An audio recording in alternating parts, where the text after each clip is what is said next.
Hello friends. इतने दिनों से हम सोच रहे हैं कि जो हमारी कथा है, हमारी व्यथा है, हमारे परिवार में जो कठिनाइयाँ आ रही है, हमारे बेटे बेटियाँ उन सभी के जो मैरिज लाइफ है उसमें जो जो कठिनाइयाँ आ रही है उसके लिए दोषी कौन है ना। लेकिन सबको हमने देखा, लेकिन आज ये पता तो चल गया कि कहीं न कहीं हमारी गलती भी है। कैसे है हमारी गलती, आज हम देखते हैं। फ्रेंड्स, थोड़ा हम सोचेंगे तो पता चलेगा कि हम जब छोटे छोटे थे तब क्या होता था कि हमारे माता पिता चाचा चाची घर में जो बड़े बुजुर्ग थे वो सब हमें कहीं ना कुछ काम में लगा देते थे। यानी कि बहुत छोटी सी उम्र से, यानी कि 7वीं 8वीं कक्षा से हम काम में जुट जाते थे और वो काम करना हमारे लिए कोई बोझ नहीं लगता था, हमें कोई टेंशन नहीं लगता था। और इसी तरह काम करते करते, सभी का ख्याल रखते रखते, सभी की सेवा करते करते हम बड़े हो जाते थे। और जब ससुराल आते थे तो वहीं हमें कोई दिक्कत नहीं लगती थी, क्योंकि सारा काम करना, बड़े बुजुर्ग की सेवा करना, दूसरे की पसंद नापसंद सब देखना, ये सब तो हमने बचपन से ही सीख लिया था। यानी कि हमारे जीवन में डिसिप्लिन का एक बहुत बड़ा रोल होता है और वो डिसिप्लिन हमने हमारे माता पिता और बड़े बुजुर्ग के पास से सीख लिया होता था। इसीलिए हम कहीं भी जाते थे तो उन सब लोगों के हिसाब से जी लेते थे। आज क्या हुआ तो कि हमने सोचा, हमारे जब बच्चे हुए तो हमने क्या सोचा कि अरे हम तो छोटे छोटे थे तब से माता पिता ने कामकाज में लगा दिए थे, हमें ऐसा नहीं करना है, हमें हमारे बच्चों के पास कामकाज नहीं करवाना है, उसे पढ़ाना है, उससे आगे बढ़ाना है और उसकी हर जरूरियात हमें पूरी करनी है। क्योंकि हम थोड़े अछत में बड़े हुए थे तो ये हमने किया, कोई उसमें कोई दिक्कत नहीं है। लेकिन हमने क्या किया कि उन सब की जरूरियात जो थी उनसे ज़्यादा हमने उसकी ज़रूरियात पूरी करने का प्रयत्न किया और डिसिप्लिन, कामकाज, उन सब का हमने मना कर दिया कि नहीं, वो सब उनके पास नहीं करवाना है, वो तो बड़े होके करेंगे। और उसका नतीजा आज हमारे सामने है।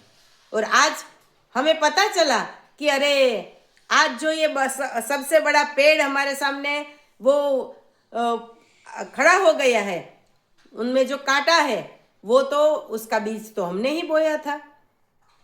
देखिए, आज जब इतनी उम्र में भी हम हमारे माता पिता के घर जाते हैं ना तो उनके हिसाब से जीते हैं। उनको क्या अच्छा लगता है, उनको जो अच्छा लगता है वो ही हम करते हैं। लेकिन हमारे बच्चे हमारे साथ रहते हैं तो भी उनके हिसाब से जीते हैं और अगर हम हमारे बच्चों के घर जाते हैं तो भी वो अपने हिसाब से ही जीते हैं। I don't care. बच्चे कहते हैं कि नहीं हम तो ऐसे ही है, ऐसे ही रहेंगे, हमें तो ये अच्छा लगता है, हम ऐसे रहेंगे, आपको जो अच्छा लगे वो आप करो। तो हमें लगता है कि बच्चे बुरे हैं, नहीं, बच्चों में जो डिसिप्लिन डालना था तभी हमने कुछ नहीं किया, उसका नतीजा आज हमारे सामने है। और आज हम चाहते हैं कि बच्चों को हमारी मर्यादा रखनी चाहिए, हमें मान सम्मान देना चाहिए, हमारे साथ प्यार से बात करनी चाहिए, वो सब हमारी आज मांग है।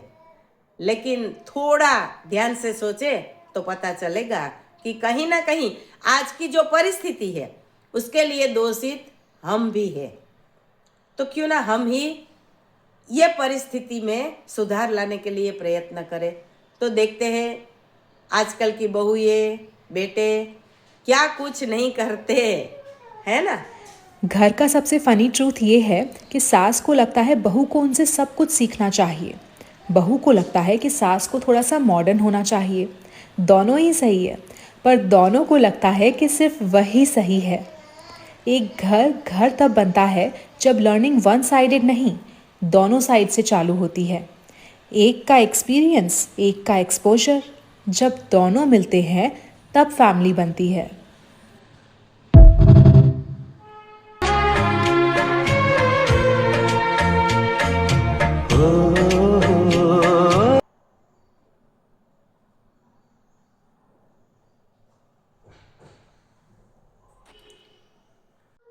જોયું ને મિત્રો, આપણે કહીએ ને, શું કહીએ તો કે ગેરસમજણના વાદળ જો વિખરાય તો સુખનો સૂરજ ઉગે. આવી ગેરસમજણ પહેલાં આપણે અહીંયાથી દૂર કરીએ, પછી આપણે અન્ય લોકોના મગજમાંથી દૂર કરવાનો પ્રયત્ન કરશું.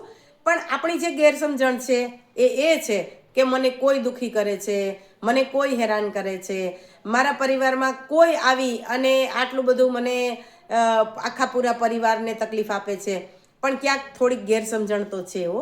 તો ચાલો ગેરસમજણના વાદળને દૂર કરી અને સુખનો સૂરજ ઉગાડી દઈએ અને પછી આગળની વાતો આવતીકાલે જોઈશું.